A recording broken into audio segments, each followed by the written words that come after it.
Hello and welcome to Sioux Online. Today we have Bryan Dumanski with us, a candidate for Ward 6. Hello, Bryan. Hello. How are you doing? 80-20.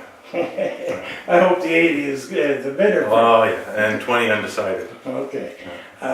Could you tell us a little bit about yourself before we start? I'm 44.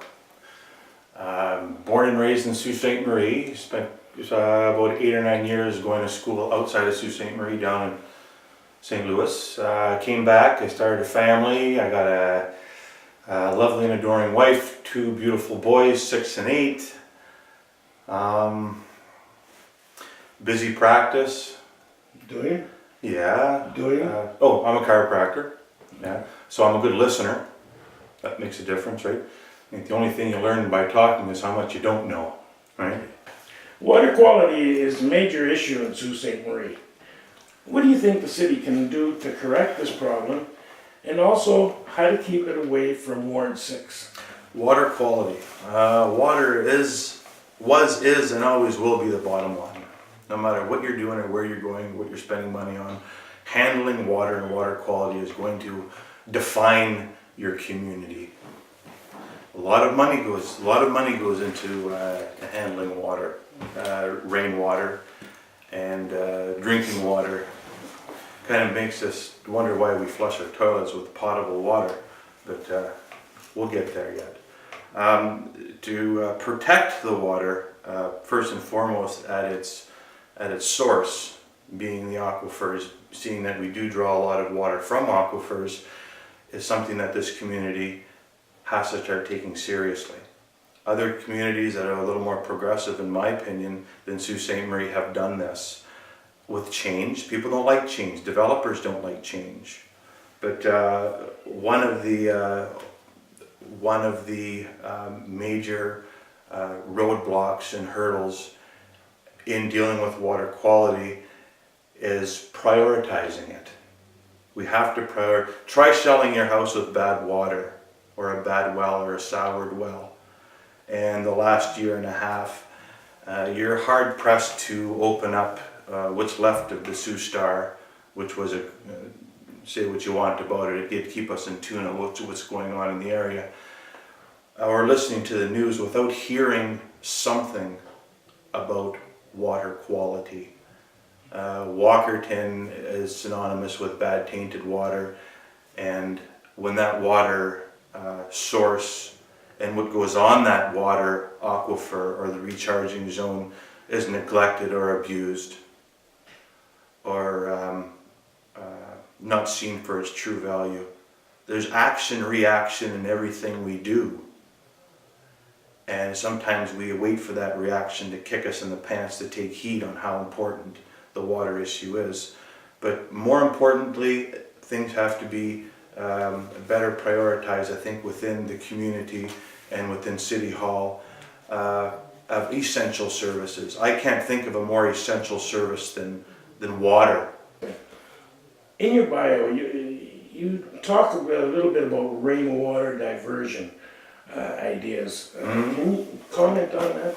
A lot of the money the city spends is on rainwater diversion and handling rainwater, either it be through development and putting in artificial means of dealing with rainwater in these newer subdivisions that are being, in my opinion, crowded, and there's not very much green space. So what do you do with the rainwater? Okay, you don't want flooding, but in the old neighborhoods where there are areas where for the water to drain, flooding doesn't seem to be a problem. I can think of 3 or 4 areas just in Ward 6 right now that there's a lot of development going on to. Chippewa Street, for example, a lot of parts of Gooley, pushing westerly, when those neighborhoods really didn't have a problem with rainwater. Now, when an area gets built up to the extent that there's no place for this rainwater to go, what do you have to do? You put in sewer systems and drainage systems, which is infrastructure. Then you got to start ripping up roads. And you think that's cheap? That's a lot of money to be spent. My idea, well, it's not really my idea, it's being done in other communities, is there's green areas left for this water to go. Okay? So now you've created an area where the water is being diverted from the storm sewers, being pumped into the rivers that go into St. Mary's River, untreated. The aquifers are allowed to be recharged. The neighbors have a green space. There is no expensive means of looking after the rainwater, like engineered storm sewers and ripping out roads. That's all very expensive to the taxpayer. It doesn't look like the city has an alternative to that. I don't know why. They're doing it in other communities. They're forcing developers to deal with rainwater on their property. Walmart's doing it. You see Home Depot's doing it. Big corporations that know the bottom line, and to save money. It's actually saving developers money. They don't have to put in storm sewers anymore. They're creating green space on their development. And any home attached to that green space now, you're connected. You have a green space there. So what happens to your property value and the aesthetics of your property? Goes up, right? It's a win-win-win situation all around. Mm-hmm. And it's time tested and approved. The PUC just announced that it is going to borrow money to repair the city's electric system. City's electric system. Yeah. This is just after spending over 20 million to build their Taj Mahal on Second Line. Yeah, Taj Mahal, right. It's a beautiful building. Yeah. Don't you think that they should have fixed the electrical system first and then be extravagant and build their Taj Mahal? Well, in whose interest? Excuse me? In whose interest? The PUC wanted a new building and they put it forward to the powers that be to decide, and they decided that they get a new building. So they're going to take the new building, right? In our interest, in the citizens' interest, prioritizing maybe would have been a little different, but in the PUC's interest, they wanted a new building. Well, I'll liken the city to a homeowner. A homeowner wants to build a brand new 2-car garage, 3-car garage with area for building, contracting, whatever inside. Yeah, and their house is falling down. And then they need roof. And they had a leaky roof. Yeah. Yeah. Which would they do? Oh, if they own the home, they would fix their home up. But Right. the PUC board wanted to build a Taj Mahal, and they got it.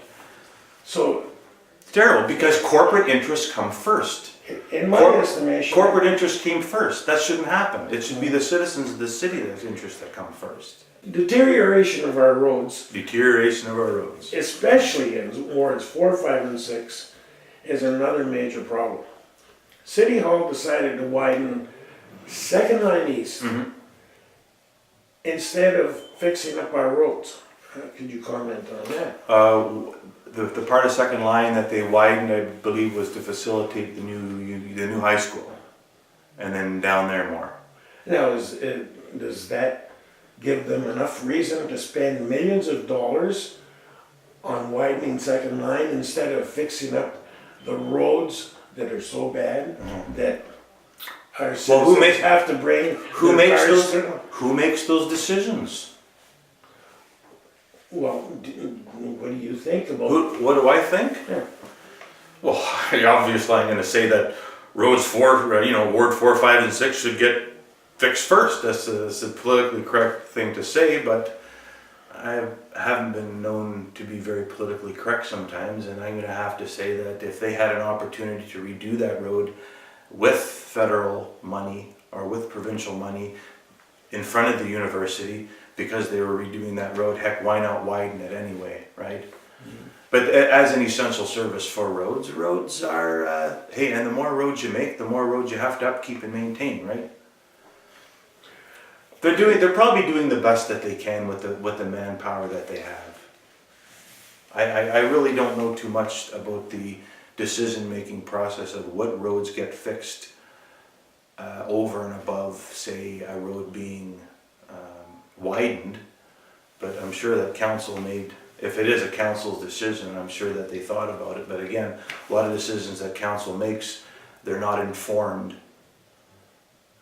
to the full extent that they should be for the extent of the seriousness of the decision that they're making. And I can name you 2 or 3, situations like that.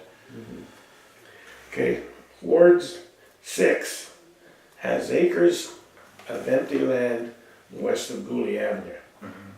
How can we get City Hall to attract more businesses and attractions to that area? Great Northern Road and Highway 17 North is growing in leaps and bounds. Why not this area in Ward 6?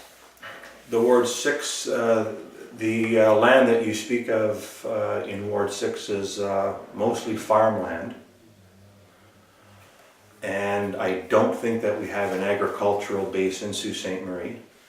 Other communities that are naturally gifted, like Sault Ste. Marie is, are celebrating the effects of a healthy and growing agricultural sector, and how young people are starting to get into that whole process of farming. I see a cooperative farming initiative on that area, on that property.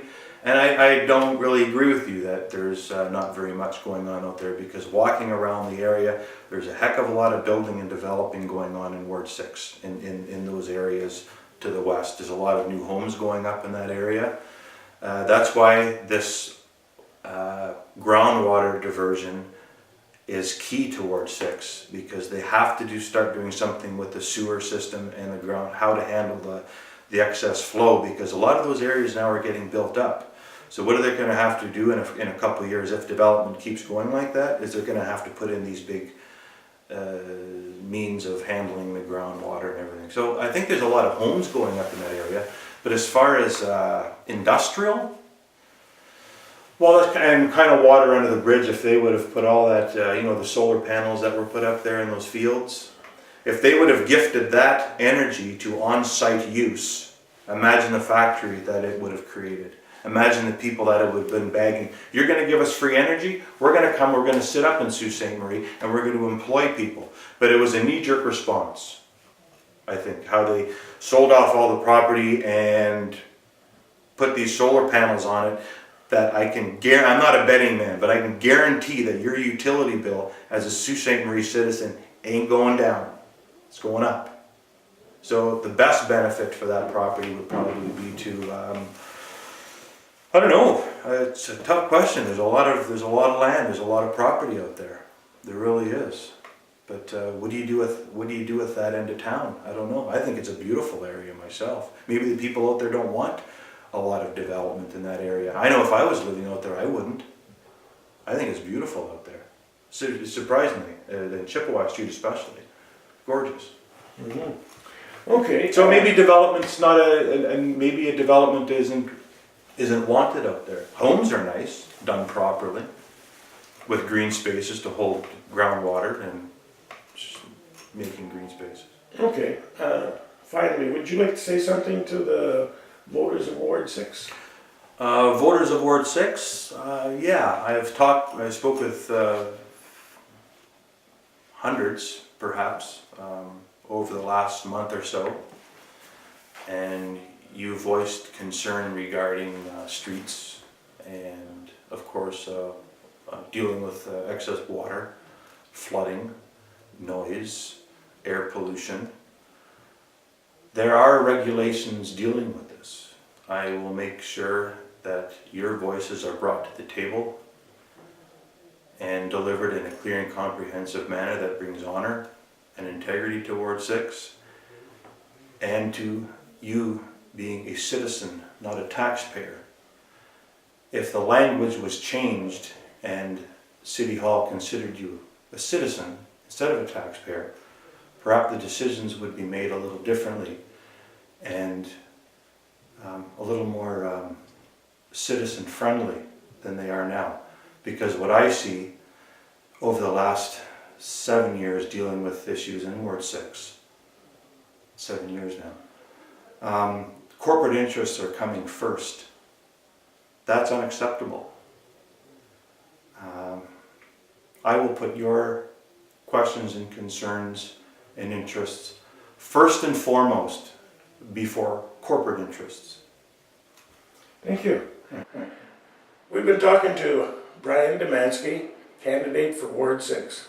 This is Mike Caruso for Sioux Online.